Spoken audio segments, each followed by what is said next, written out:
Hello guys, আসসালামু আলাইকুম। আপনাদের জন্য একটা দারুণ একটা ভিডিও নিয়ে আসলাম। তো আপনারা যারা ওয়ার্ডপ্রেসে থিমস বা প্লাগইনস ইনস্টল দিতে চান, তখনই এই সমস্যাটার সম্মুখীন হন। তো এটা আজকে আমি সমাধান নিয়ে আসলাম। আশা করি আপনারা ভিডিওটা দেখবেন আর আপনাদের সমস্যাটা সমাধান করবেন। তো আমি প্রথমত প্লাগইনসে গেলাম, অ্যাড নিয়ে গেলাম। প্লাগইনস থেকে অ্যাড নিয়ে যাওয়ার পর আপলোড প্লাগইনসে গেলাম। যাওয়ার পর জিনিসটাকে আমি আপনাদের দেখাই। আপলোডসে যাওয়ার পর ইয়েলো পেন্সিলটা আমি দিলাম, ইনস্টল দিলাম। এই দেখেন কি লেখা হচ্ছে, sorry you have been blocked, মানে এটা আপনার এখান থেকে ব্লক আছে। তো অতএব আপনারা কখনোই আপনাদের প্লাগইন ওয়ার্ডপ্রেস থেকে প্লাগইনস থেকে আপনারা কখনোই থিমস বা প্লাগইন আপনারা ইনস্টল দিবেন না। না দিয়ে আপনারা কি করবেন, আপনাদের ব্লু হোস্ট আছে না, ব্লু হোস্টে লগ ইন করবেন।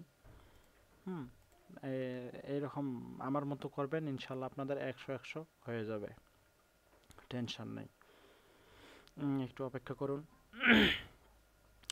আমি ব্লু হোস্টে লগ ইন করার পর অ্যাডভান্সে গেলাম, বাম সাইডে অ্যাডভান্স থাইকা এখানে যাব ফাইল ম্যানেজারে ক্লিক করলাম।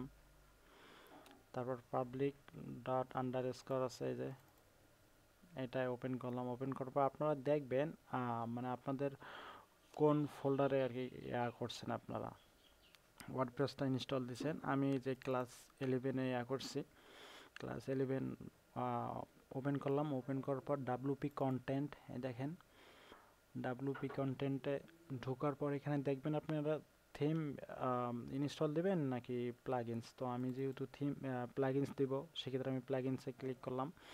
প্লাগইনসে ক্লিক করার পর এখানে এই যে আপলোড লেখাটা আছে না, আপলোডে ক্লিক করবেন। আপলোডে ক্লিক করার পর সিলেক্ট ফাইল। আপনারা আচ্ছা, আর জিনিস দেখাই দিই। আপনারা এখানে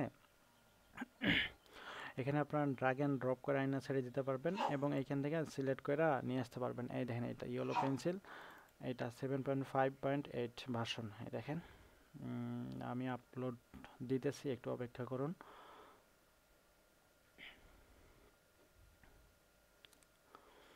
একটু অপেক্ষা করুন।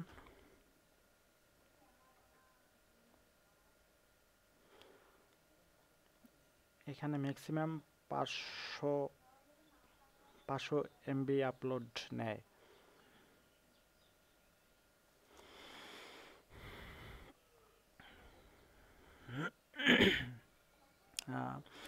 যখন আমাদের এরকম একটা সবুজ কালার আসবে, 100% লেখা উঠবে, তখন ভাববেন যে আপনার এটা আপলোড কমপ্লিট এবং নিচে লেখা উঠবে এই যে কমপ্লিট। তারপর এখানে গো ব্যাকে ক্লিক করবেন। গো ব্যাকে ক্লিক করার পর এই দেখেন আপনার জিপ ফাইলটা আপলোড কমপ্লিট।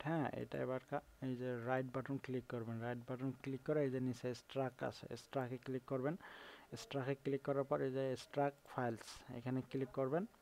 দেন এখানে ক্লোজ করবেন। ক্লোজ করার পর এখানে এখানে রিলোড আছে, দেখেন রিলোড, মাঝখানে রিলোড লেখা আছে। আপনারা সবসময় এখান থেকে রিলোড দিবেন। আপনারা যদি ভুলেও এই যে বাম সাইডে উপরে আছে না, এখানে যদি রিলোড দেন তাহলে কিন্তু আপনার পেজটা পুরোটা রিলোড হবে। সেক্ষেত্রে আপনারা এইখানে রিলোড দেবেন। স্ট্রাক করার পরে এই দেখেন আমার উপরে এই ইয়েলো পেন্সিল ফোল্ডারটা আইছে, তাহলে এটা আমার এখন দরকার নাই। এটা আমি এখন রাইট বাটন ক্লিক করা ডিলিট করে দেব। ডিলিট করার আগে একটা অপশান আসে যে skip this trash and permanently delete the files. এখানে আপনারা টিক দেবেন। এখানে টিক দেওয়ার কারণ হচ্ছে, এখানে যদি টিক না দেন সেক্ষেত্রে আপনার এটা হলো 5 এমবি না, 5 এমবি আপনার ব্লু হোস্টে জায়গা খাবে, বুঝছেন। সেক্ষেত্রে আপনারা এখানে টিক দেবেন। টিক দেওয়ার পর এই যে এখানে পারমানেন্ট ডিলিট করতে হলে টিক দিয়ে কনফার্মে ক্লিক করবেন। কনফার্মে ক্লিক করার পর এটা আমার কমপ্লিট। এই দেখেন আমি রিলোড দিয়ে দেখাইতেছি, ওটা আমার এখানে নাই আর। তো এটা আমরা এখন মিনিমাইজ করলাম। মিনিমাইজ করে আমরা এখানে যাব। এখানে আমরা আবার ওয়ার্ডপ্রেসে আসলাম। ওয়ার্ডপ্রেসে আসার পর ওটা প্লাগইনস না, এই যে প্লাগইনস আমি ঢুকলাম, ইনস্টল প্লাগইনে ঢোকার পর এই দেখেন আমার এখানে ইয়েলো পেন্সিল প্রো এটা আইছে। এবার আমি অ্যাক্টিভ করব। অ্যাক্টিভ করার পর আমি এই দেখেন এটা আমার অ্যাক্টিভ কমপ্লিট। এই দেখেন আমরা এটা ইয়েলো পেন্সিল আমার ডান। এই যে congratulation, you are about this the most. আপনারা এভাবে আশা করি প্রত্যেকে থিমস বা প্লাগইনস আপলোড দিবেন, তাহলে আপনার এই সমস্যাটি আর হবে না আশা করি। হ্যাঁ, তো সবার কাছে আমার একটা অনুরোধ, আপনারা আমার ভিডিওটা যদি দেখে ভালো লাগে তাহলে অবশ্যই শেয়ার করবেন, লাইক কমেন্ট করবেন ইনশাল্লাহ। তো ভালো থাকবেন, হ্যাঁ, আসসালামু আলাইকুম।